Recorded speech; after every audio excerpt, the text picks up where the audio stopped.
Previously on History of Turrican. We uncovered the origins of the Turrican series, highlighting Psycho Nick's Oscar, an obscure shoot-'em-up from 1987, and Metroid, the 1986 NES classic.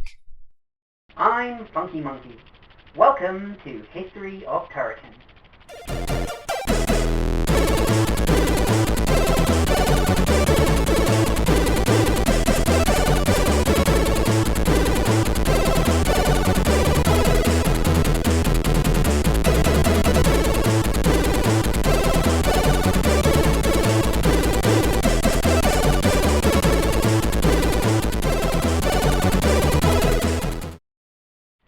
When we left off last time, we'd just come up to the year 1990. This was the year that the first of the Turrican games was released. In this video, I'll be going through the game world by world, and highlighting a featured system for each world, and telling you a little bit about it, and how the game plays on it. Let's begin at the beginning, with World 1. The outside. This is where you begin, finding yourself on a rock and negotiating walkers, radar posts, mushroom drones, bats and spikes, as well as the occasional giant fist or lemon-throwing mothership. Luckily for you, an unknown benefactor has hidden blocks in the landscape that contain all you need to power up your suit and take the fight to the monstrous Morgul. This world is the best known among some players, because not everyone is a die-hard joystick jockey, and some people are born explorers. World 1 has many secret caverns, filled with goodies and extras, but there's often only one way to the all-important exit. The score, composed by Chris Hulsbeck, is, in my own opinion, driving and urgent, while also evocative of the sparseness of the environment. It carries over quite well in most of the ports where it's used, but we'll get to that later. Those clever fellows at Factor 5 ported Turrican to the Atari ST, losing none of the graphical charm, or scope or size of the levels in the process.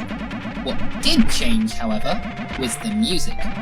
Hulsbeck's originals were translated to the ST by one Jochen Hippel, and while the game remains essentially unchanged, you can't fail to notice the lower frame rate compared to the Amiga version was. But I'm nitpicking. This is a fine conversion of an already great game.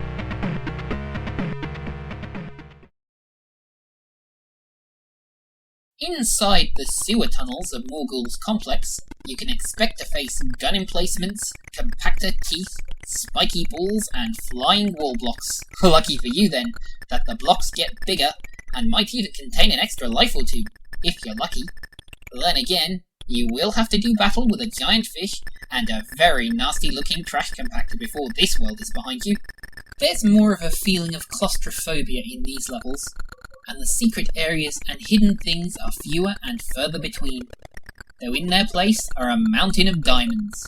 And remember, 300 diamonds earns you an extra continue.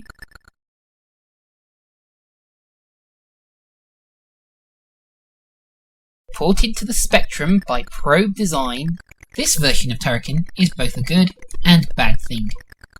On one hand, the game is nothing short of a technological miracle, and a real slap in the face to the C64 owners who boasted that Turrican would never work on the humble Specky. The game loses none of its scope or ambition in the transition, and while some of the graphics are blocky, the main character is animated well.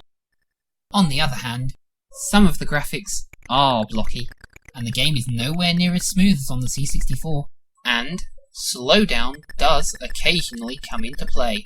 And then there's the sound.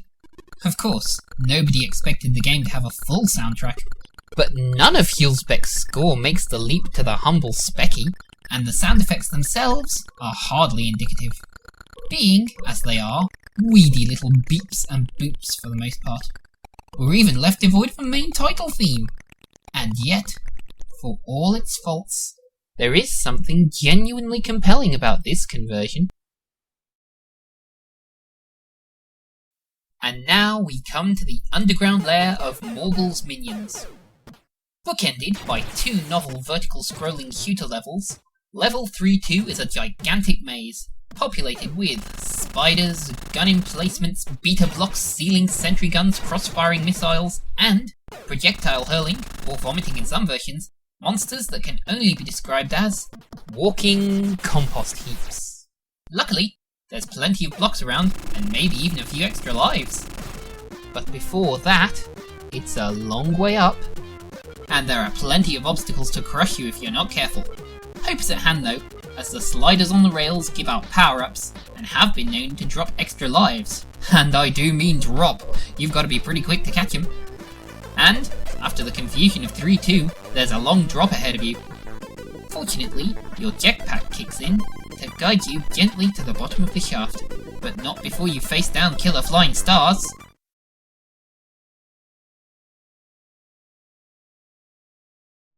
And now, we come to the definitive 8-bit version of Turrican. The C64 version was the game that Trenz himself and his team worked on. And it shows. The graphics are smooth, colourful, and once again absolutely stuffed with character. The sound, courtesy of the C64's justly famous SID chip, while omitting the better part of Hulspec's original score, at least makes up for it with a bouncy and hot-blooded, at least in my opinion, loading tune by one Stefan Hartwig, and a cover of Escape by Vince DiCola, which you probably recognise if you ever watched Transformers the movie, the 1986 version, over the title screen, as arranged by Ramiro Vaca. Not to mention that Hulspec's musics for levels 3-1 and 3-3 are retained, again arranged by Vaca, though at the expense of sound effects, which are suitably zappy, even if the explosions aren't as punchy as they could be. The caverns beneath Morgul's tower, a dilapidated world of spiders, doubling bats, giant protozoa, and other seemingly primal horrors. Even the blocks are fewer and further between, and the only thing keeping you from game over is an abundance of diamonds. Whereas World 3 ramped up the claustrophobia, World 4 seems a lot more open, as the spaces get bigger, and there are a few very long drops waiting for the unwary player.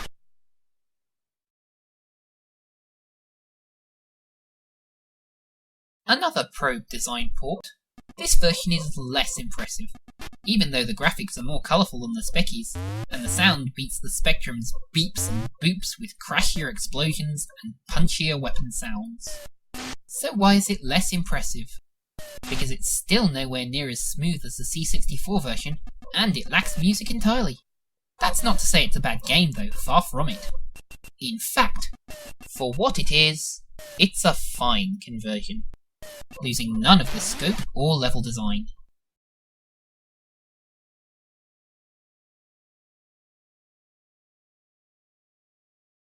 Morgul's Tower.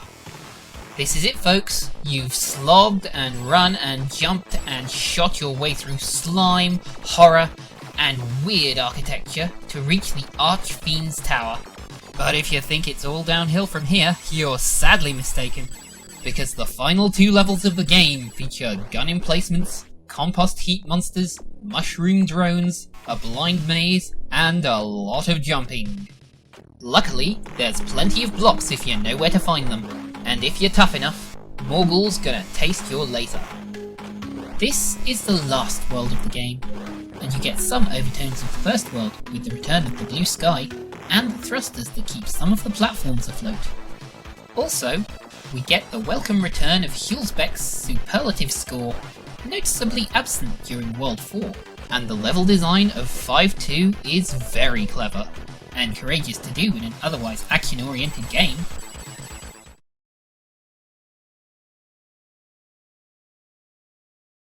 The Commodore Amiga version of Turrican can be called the definitive 16-bit version because Factor 5's development was closely tied to the development of Trenz's own Commodore 64 version. The graphics are smooth, colourful, and brimming with character. The power of the Amiga's sound processor, codenamed Caller, is demonstrated well here, with tunes in myriad styles, from the bit-pop homage of 1-1 to the grunting glamesque 3-1, not to mention the tension-building boss themes. Indeed, Hulspec's score, while primitive in comparison to later works such as the sequel, remains evocative. And that's it, isn't it? Actually, not quite. There's still a few systems we haven't covered. After the success of the home computer formats, over the next few years, Accolade, under the Ballistic label, would release support of Turrican by a team called the Code Monkeys on 3 different systems. Let's take a look at their efforts.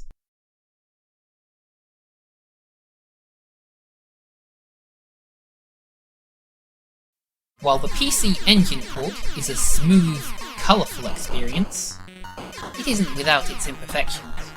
Firstly, only 4 tunes from Hulsbeck's superlative score have been used in this version, which can make them a touch more repetitive. Secondly, the run button, the start button by another name, activates a switcher between the grenade and powerline weapons, which takes a lot of getting used to if you're more familiar with the home computer versions. Despite these nitpicks, the Code Monkeys have produced a fine conversion, at least in my opinion.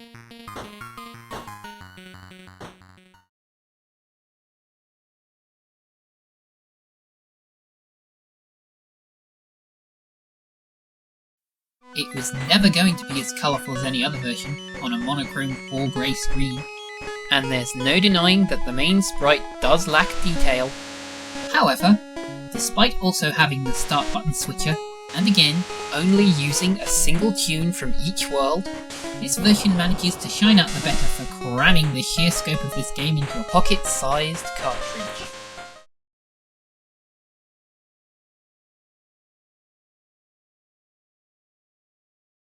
This version immediately beats out its compatriots on console due to the factor of featuring all of Chris Hulsbeck's original score, albeit ever so slightly tweaked in some places. And while it still has the switcher, it's been made less intrusive and more intuitive by moving it to button C, leaving the start button free to pause the game. And that's the lot. Join me next time when I dive into the sequel with no equal.